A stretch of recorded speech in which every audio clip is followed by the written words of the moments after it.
Nemate pravo i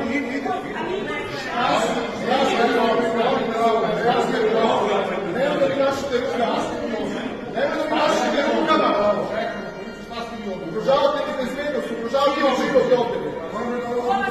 Predsjednica Skupštine kaže da ne imamo gradsko obezbeđenje. Vi onda lažete neko. Ili laže ono, ili laže. Dajte... Ko vas je angažovao? Stefane, jer su rekli da nemamo obezbeđenje. Nema. Znači, predsjednica Skupštine u koji da nije to privatno obezbeđenje, sad ja ne znam. Znači, vi niste obezbeđenje ove Skupštine. Šta ste vi?